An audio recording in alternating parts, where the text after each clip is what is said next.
All right, and welcome. It's Jennifer Britton. It is September the 11th, 2017, and I want to welcome you to our first of two September Effective Virtual Conversations call for Effective Virtual Conversations. And really exciting, this is our fourth in a series. Today's topic is what's different, what's the same with virtual work. And, many of you know that I'm a real sort of advocate of virtual. It hasn't only been part of my world of work, but I think there's a growing necessity to having this work become more effective and more fluid. As many of you know, I started as a virtual team leader myself decades ago, and because of necessity, I was literally managing people across countries and across regions. I would be out to see them every couple of months. But in that mindset, really needed to look at how could I empower my team? How could we shake things up so that our conversations were useful?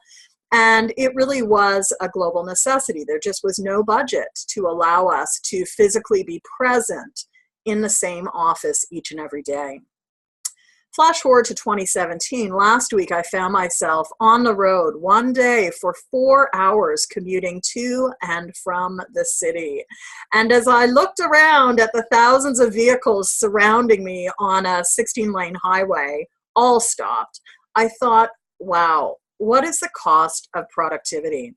And I touch on this a little bit in chapter 1 of the new book of Effective Virtual Conversations. What are some of the compelling reasons why virtual work, virtual conversations are becoming much more frequent? And I think whether you are working remote or whether you're working as part of a team, maybe you are co-located several days a week, but then working remote the rest of the time, we also want to get a handle on what's different and what's the same in virtual work. So that's really our topic today.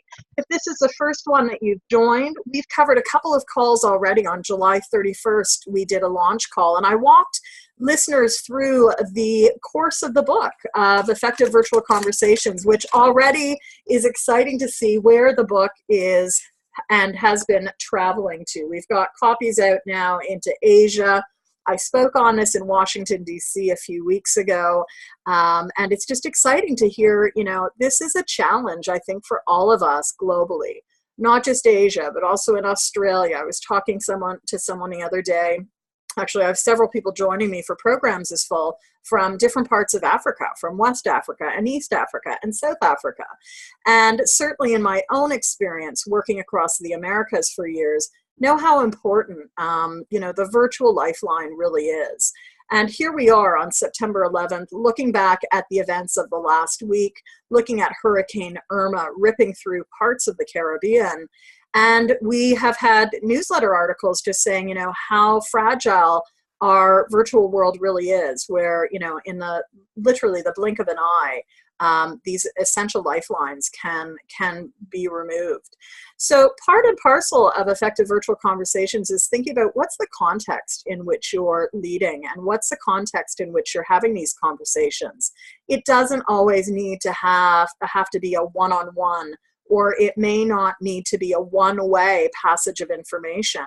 Certainly, with my own former world of work in disaster management, I'm thinking about several of my colleagues who are working today on these issues throughout the Caribbean, and having to engage, having to work literally in instances where they cannot physically travel into certain areas. So one of the calls that I did in early April is 4 ways to move the needle on engagement in a virtual space. Whether you're doing a webinar, whether you're hosting team meetings, you may find that 30-minute call useful in terms of giving you some ideas, some suggestions around what's possible. And then my second of 2 August calls was on different virtual platforms in which we looked at some of the different ways we can be meeting. As many of you know, I use Zoom as a platform. Several of you may still be using more traditional platforms like WebEx or Skype, or even Adobe Connect. This is not to give a shout out for any one of the different platforms we have, but we do want to be looking at what makes sense given the purpose, given the availability as well of the people that we're connecting with. So today's call, a little bit of a different focus, and it's really looking at more at that macro level, what's different and what's the same in the virtual realm. I would say if you've missed any of the past calls, you can go on over to our new website, www.effectivevirtualconversations.com, and do check out the community calls page. That's where we typically host and post the past calls as well as upcoming calls. So today, let's take a look at some of the differences, whether we're sitting down face-to-face or we're sitting down virtually. And as I was pulling this together, I started bumping up against my own assumptions. And I'm going to name them and claim them here because I think it's really important. You know, certainly for the last almost 14 years now, 13 and a half years, the bulk of my work has been virtual. Each and every day, I get the opportunity to connect with amazing professionals all over the globe. And in that respect, my work is not much different from how it was when I would, for several years, jump on a plane at 4 a.m. or I'd leave my home at 4 a.m. with 2 briefcases in hand, be at the airport by 5 a.m. to get on a plane that left my country at 6 a.m. By 7 or 8, I was in another country. By 8:30, having breakfast meetings, having dialogue with people, wrapping up the meeting, getting on another plane at 2 p.m. and hosting afternoon meetings. For years, I did that.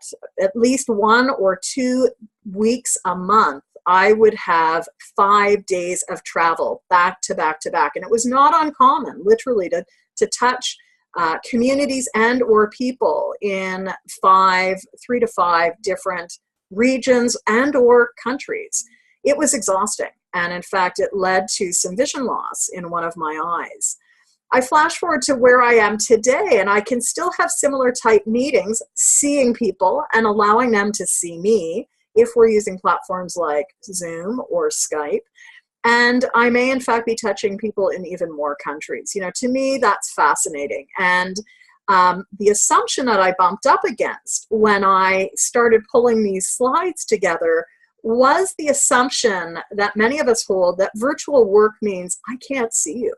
When in fact, with technology changes today, many times we can now sit in a room. We may not be able to touch each other, but we can see each other almost as clearly and perhaps sometimes even more clearly than if we were in a large conference room. So I want to spend a few minutes in the end point of this call talking a little bit about the nuances if you're virtually facilitating conversations face-to-face versus audio only. So face-to-face virtual would be a platform like this.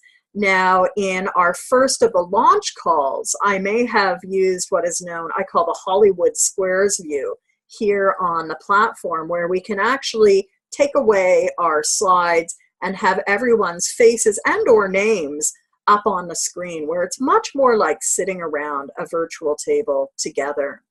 There is no one right or wrong in this, and I think certainly where we're at today, and this may change in the future, we want to look at what is important for our work, what's our accessibility, what is the accessibility of the people that we are connecting with. And once again, if we go to the realm of just recent events, looking at what things have stayed up and what has gone down, in the recent hurricane instances, some cell towers have stayed up, but regular phone lines have gone down because the actual lines have disappeared. And I think that's important. We really do want to look at the fluid options that we have when we're engaging in different conversations.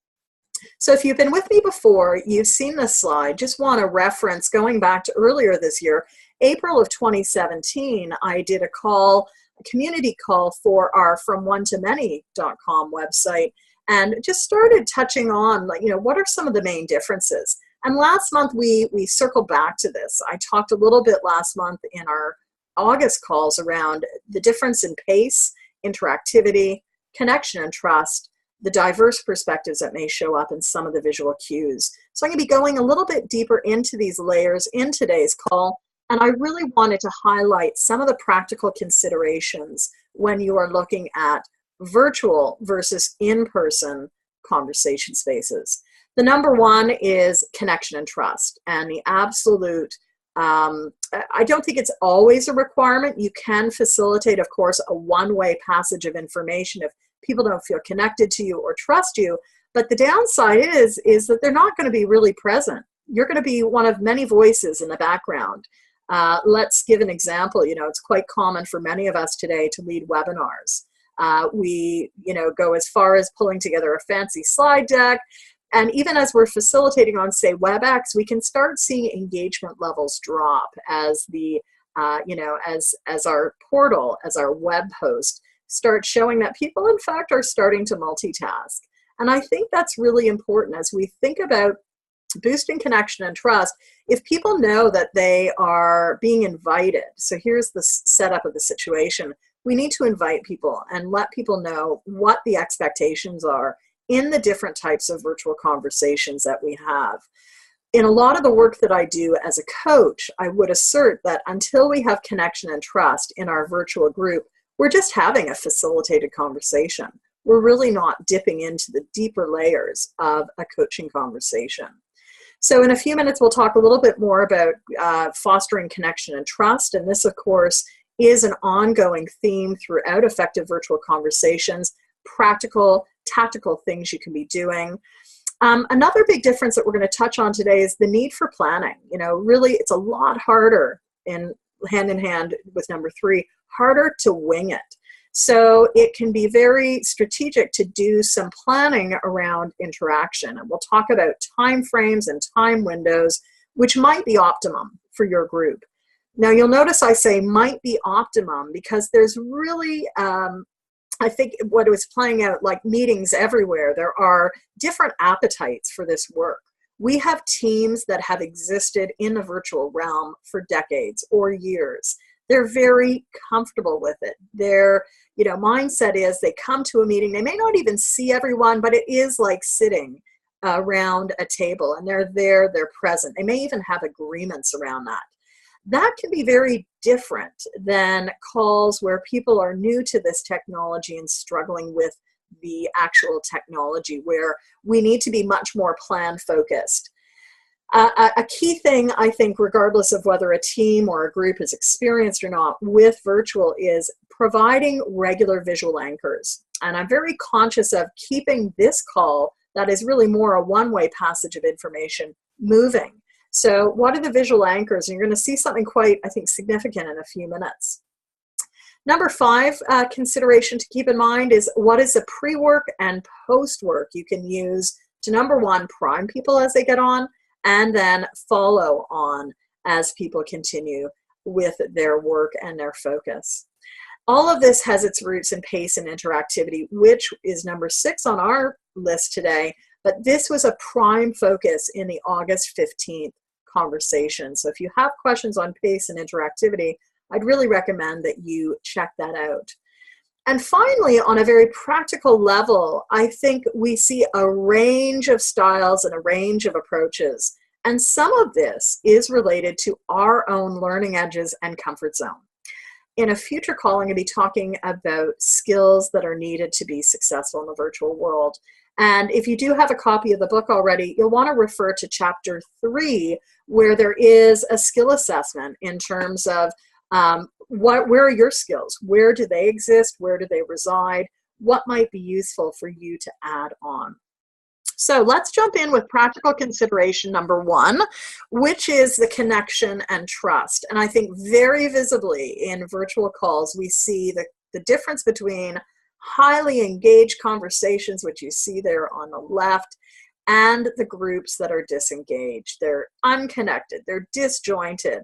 And disjoined, as really this definition comes from the dictionary. Until we foster trust and connection, it's really hard to get people on the same page. So I'm not going to spend a lot of time here today, but I think a starting point for any conversation is looking at this issue. How are we setting up expectations? How are we connecting people? And in fact, our second September call in a few weeks is going to be looking at different techniques, different activities to use to open and close calls that will allow you to keep this principle of connecting, connection, and trust top of mind. So stay tuned for that.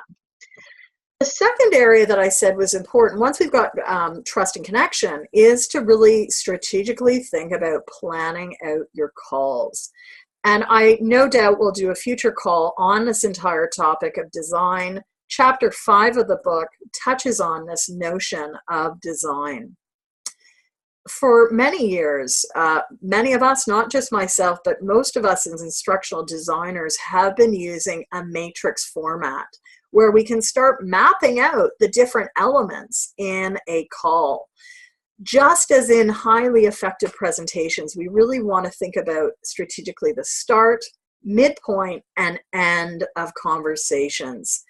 At the start, what's going to capture people's attention? Is it a question? Is it a video? Is it a cartoon that's going to capture people's attention? And what are we going to do at the start as well to get people thinking about what success looks like for them? What you don't see on many of these 30-minute calls is the startup of a conversation where, whether it's one person or multiple people, I'll usually ask, what's brought you here today? Or what's important for you as you think about this topic? That automatically gets people to put some skin in the game. It gets people connected with their WIFM or their what's in it for me. So strategically, as you're thinking about calls in the next month or maybe the next quarter, what are those essential elements of the start, midpoint, and end? We often put a lot of attention on the start in virtual programs, and we forget about the end. You know, it is important because our brain works noting what is called the latency and recency effects. We remember the start and end of things. And for wrapping up virtual calls, it can be really useful not only to ask people what their next steps are, but to also take people through what were some of the key elements. This especially holds true in those calls where there are no visual channels, where we don't have the slides or we haven't sent notes ahead of time. And so people do need that roadmap for the start, middle, and end, letting people know what they can expect over the call time. The third point on planning calls is planning for your own interactivity. And one of the benefits of the design matrix, which in fact is one of the 18 downloads in this new book, is that you can plan for your interactivity. I've got a slide on this in a few moments, but one of the tools I use in planning for design is something called the accordion. And I first introduced this notion in effective group coaching.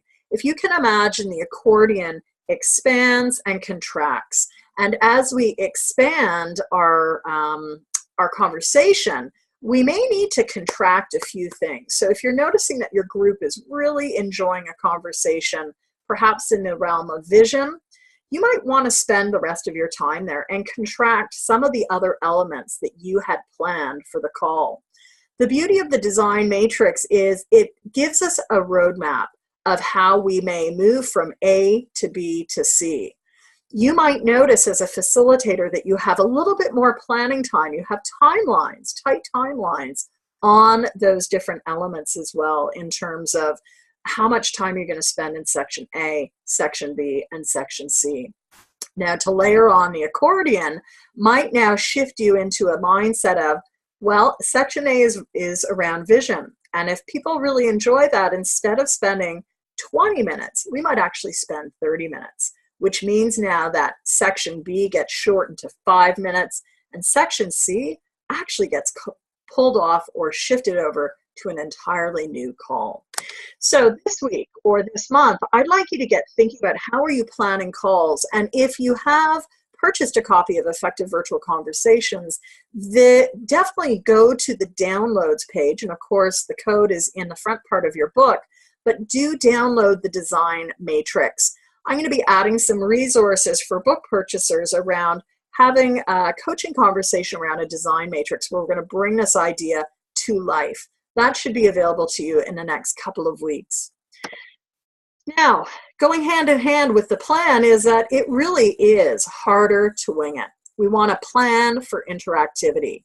Best practice is in the virtual realm every few minutes.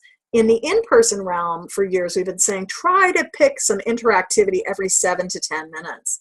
And again, interactivity can look very different. As I said last month, you may be using annotation. Annotation is getting people to actually pick up their pens and annotate on the screen. That is a function that's not available on all virtual platforms, but it certainly is one that you're going to want to look at as a condition. Last week, I was on another platform.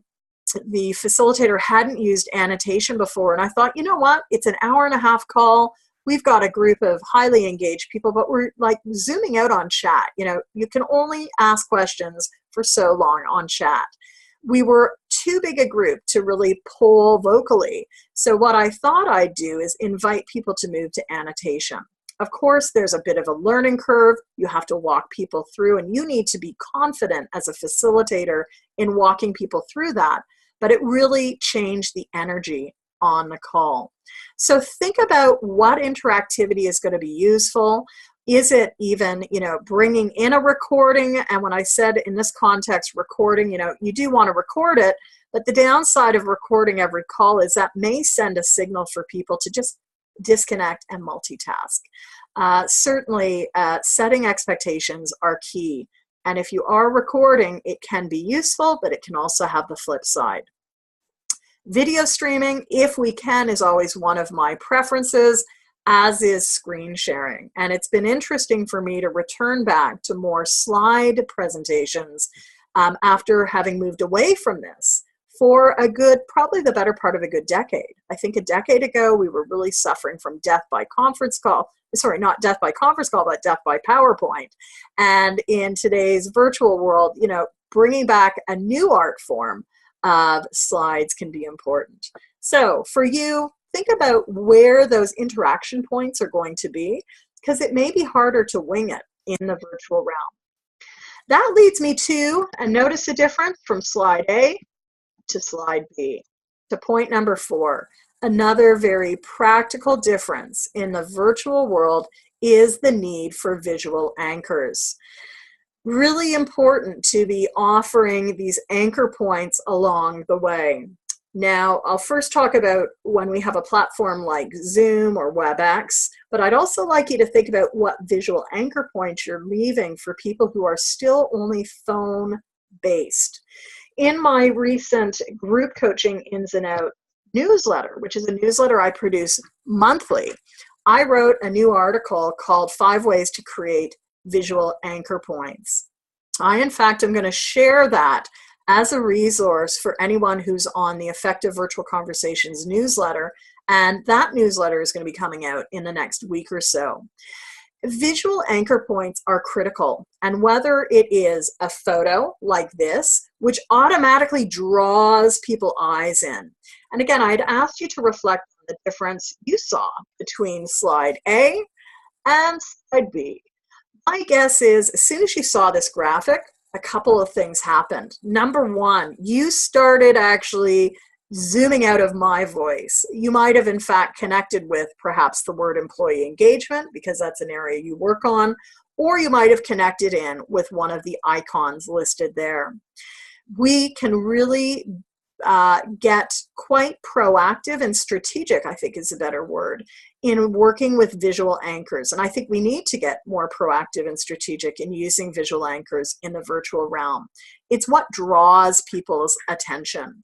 So if you are using a platform where you can stream, think about how you make visuals, i.e. photos, more dominant rather than non-existent. If you are not using a platform like this, consider how you are getting people to engage. And I've put as a second point here, consider drawing. You know, many times in the phone and virtual base, we do want to draw people's attention back to the art form of writing. I attended a session recently at the ICF Converge annual conference, ICF being the International Coach Federation, and I attended a session on the science of attention. The presenter reminded us that, in fact, research is continuing to show that we need to move through the physical act of writing to create those new neural synapses, which create, of course, learning. So I would encourage you in your work to think about how you're cultivating things like drawing and writing through worksheets or journaling or other applications where there can be a visual anchor that people engage with during the call as well as take away. And in fact, this is something that even just going back, and I was going to leave it to the end of the call, but one thing I hope you're doing as you move throughout joining us for these calls, if you do have a copy of Effective Virtual Conversations, on page number 413, you're going to find the appendix of putting things into action. It's just simply a two-pager a four-pager where you are invited to take some notes around the different points we're listening to and focusing on. So that's one quick way. And again, in a call like this, and perhaps this is the next iteration for next week's call or 2 weeks call from now, I might have a mini worksheet that you can take some notes on and download before or after the call. These things help to create learning. They also help to make it more of our own focus. So going hand in hand, number 5, another consideration to help prime people for the virtual conversation, of course, is pre and post work. On the pre-reading front, think about what readings or videos or audios people can use, or even what self-reflection activities people can engage with. After the call, what is it that you're going to do to keep the conversation and focus alive? And this is where, in the virtual realm, we're learning a lot more, we're experimenting a lot more with different learning portals. Again, if you're bringing groups together from across time zones, some of the richest conversation can happen in between those touch points, whether it's happening in a closed or a secret Facebook group, or whether it's happening on a different learning management system.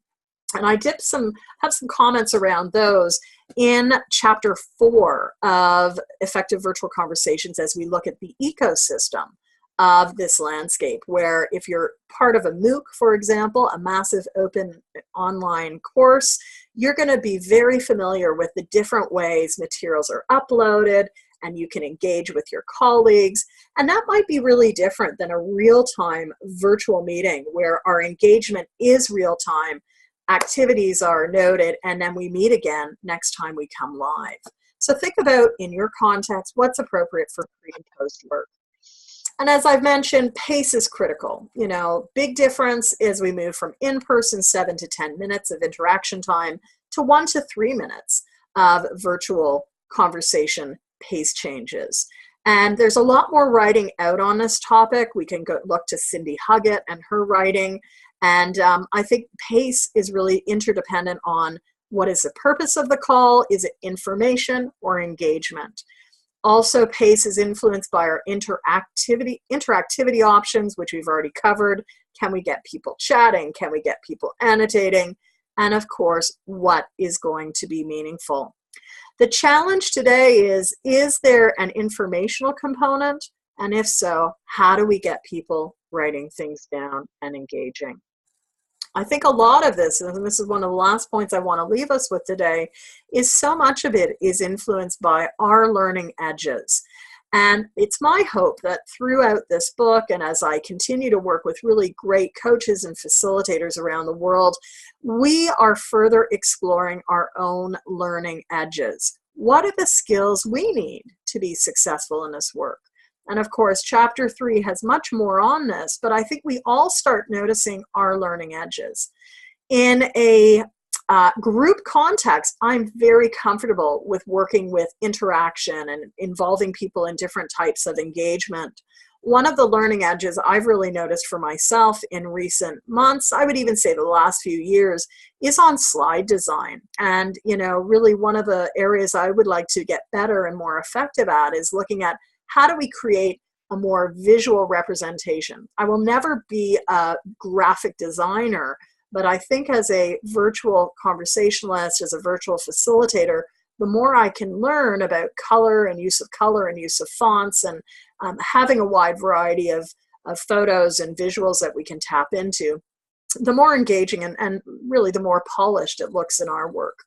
So as you're leaving our call today, I'd like you to think about and perhaps really note this one down in whatever forms you're using this fall for capturing your learning.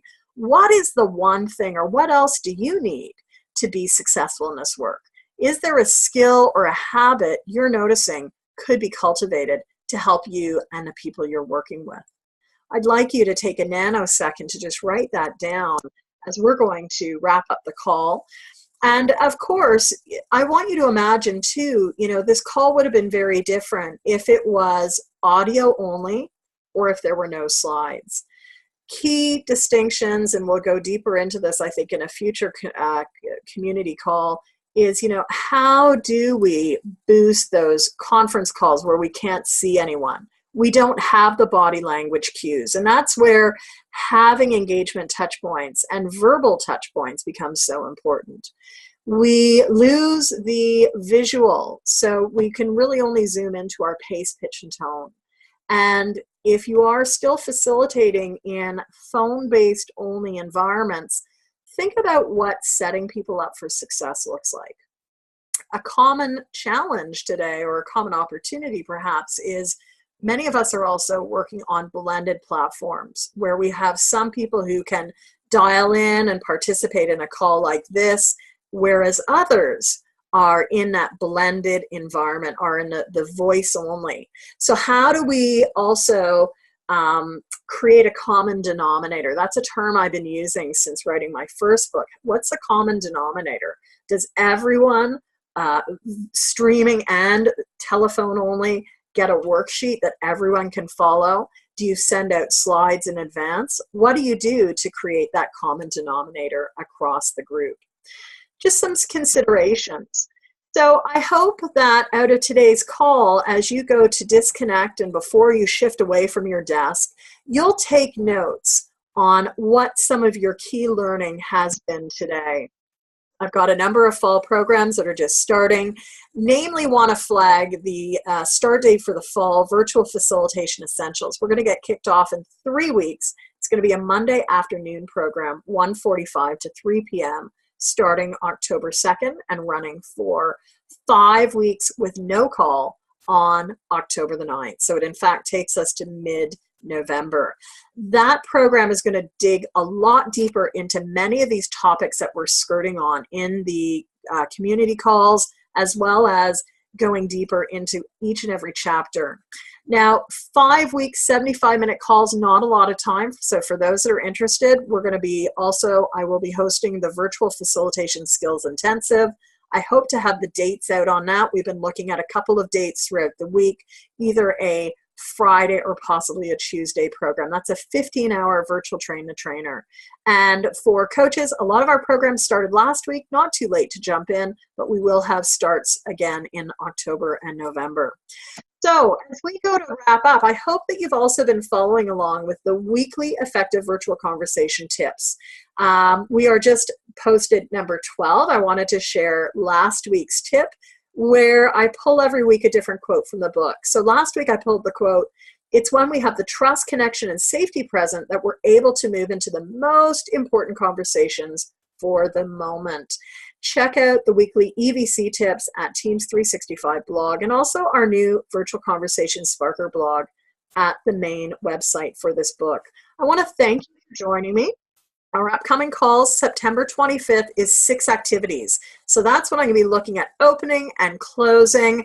I may be on the road that day, so we'll see how that call shapes up, but you may see yet another different background.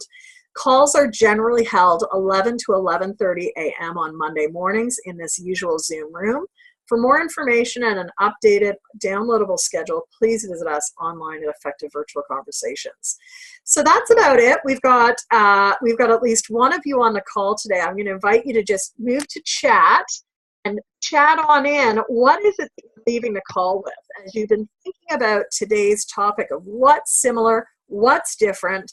Just let me know, what is the one thing you see as the most important distinction around virtual versus in person? And I'll get you to turn to chat in order to engage in that question. I actually put this question out last week to a group that I was working with of coaches. It wasn't a group of facilitators, but it was a group of coaches. And I said, what do you see as one of the main differences between virtual and in person? And what was, there were a couple of themes that resoundingly came up. Number one is just the importance of connection. Number two was the importance of setting expectations. And the third theme that popped up in that conversation when I asked the question, what's different between virtual and in person, is or was, of course, the question of how do we set people up for success? How do we look at it as being an overarching something? So I will just say that another comment coming up, the importance of being prepared and being engaging. So I want to thank you for joining me today. Looking forward to our next call in a couple of weeks on 6 activities. So have a great week, everyone, and I'll see you back here, same time, same Zoom line, September 25th. Be well. Bye-bye.